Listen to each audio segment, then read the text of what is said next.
video that we had seen, I do not.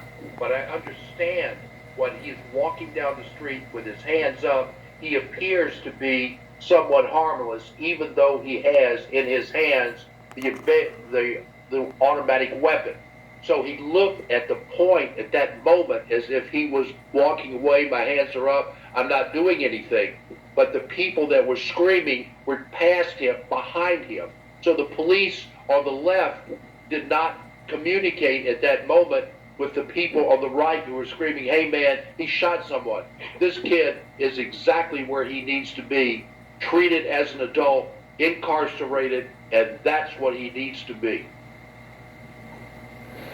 All right, we'll give you a few more facts that are alleged facts that are coming out of the complaint. They say that one of the other shooting victims was shot in the chest after apparently trying to wrest the gun from Rittenhouse, according to the complaint.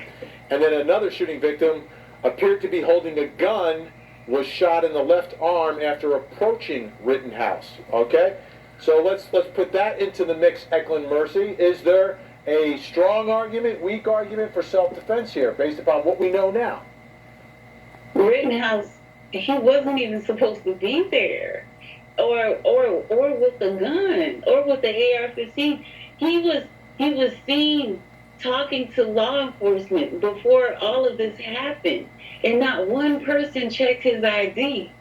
And he has the gun in his hands. It's not hidden. It's not blurry or anything like that.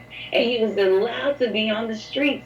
And then police officers see him and give him way.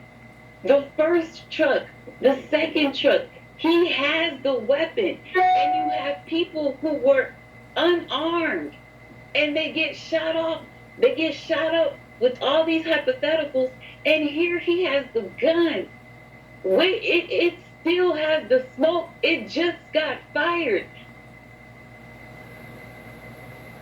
I can't. Let's take a listen to the police chief. I'm going to play for you the police chief because he did respond to all this and explained from his perspective what happened after the shooting. Let's listen.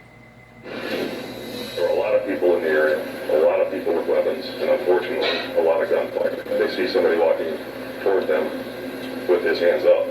That too isn't out of the ordinary given how the events have been going on. Many people, as I drove around, and others have explained, have seen the same thing. We have armed individuals out protesting, or counter-protesting, or simply walking around exercising their right.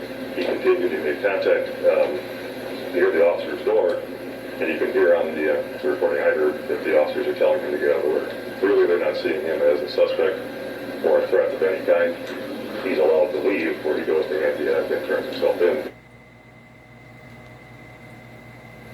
All right, Christopher, what do you think of what the chief had to say, that the officers, everyone was telling them to get out of the way because they're going to respond to the shooting?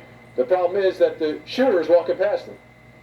Yeah, I think that really gets down to this inherent bias and stereotyping, and I hate to criticize the police because I am a supporter of the police, but I think ultimately some of the root causes of these problems is how we detect or view threats. And if that was an African-American man walking down the street with a weapon, would they have drove past him or would they have stopped him? And I hate to call that out, but why is he not viewed a threat, and why is other people stopped, even if they don't have a weapon?